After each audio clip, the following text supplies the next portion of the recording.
નમસ્તે મિત્રો, આપ જોઈ રહ્યા છો ભારતીય જનસંદેશ સમાચાર.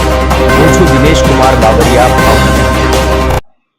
નમસ્કાર દર્શક મિત્રો, નવા વિડીયો સાથે આપ સૌનું હાર્દિક સ્વાગત છે. હું છું સોલંકી દર્શના. તળાજાના ફુલસર ગામે દલિત સમાજના શોષણમાં દાદાગીરીથી કામ કરનાર કેપી એનર્જી પ્રાઇવેટ લિમિટેડ કંપનીની દાદાગીરી સામે આજે જિલ્લા કલેક્ટરશ્રીને આવેદનપત્ર આપી રજૂઆત કરાઈ હતી. ગ્રામ્ય પંચાયતની કોઈ મંજૂરી વગર કામ કરવું, પોલીસ એમને પ્રોટેક્શન આપે છે. તળાજા તાલુકામાં ઉંચેડી બાદ ફુલસર ગામે આજે કેપી એનર્જી કંપનીની દાદાગીરી સામે આવી રાજકીય વગદારના કારણે પોલીસ પણ લોકોને સાંભળવાના બદલે કંપનીના માણસોને સહકાર આપે છે.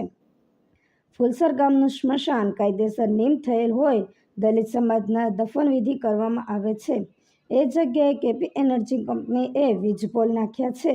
ગ્રામ્ય પંચાયતના સભ્યોએ વિરોધ કર્યો છતાં રાજકીય વગના કારણે પોલીસ અને તેમણે સહકાર આપે છે. ગ્રામ્ય પંચાયતની કોઈ પણ પ્રકારની મંજૂરી વગર કામ કર્યું, પોલીસે વિરોધ કરનારની ધરપકડ કરી છે. કેપી એનર્જી વિરુદ્ધ આજે તારીખ 29/5/2026ને શુક્રવાર બપોરે 12:30 વાગ્યે જિલ્લા કલેક્ટરશ્રીને આવેદનપત્ર આપી રજૂઆત કરવામાં આવી હતી. આ કાર્યક્રમમાં રાષ્ટ્રીય દલિત અધિકારી મંચના માવજીભાઈ સરવૈયા, જયશંકભાઈ સરવૈયા, સંજયભાઈ કટારિયા, માવજીભાઈ બોરીચા સહિત આગેવાનો ઉપસ્થિત રહ્યા હતા. Bureau chief Dinesh Kumar Babariya Gheti, reporter Jitendra Solanki.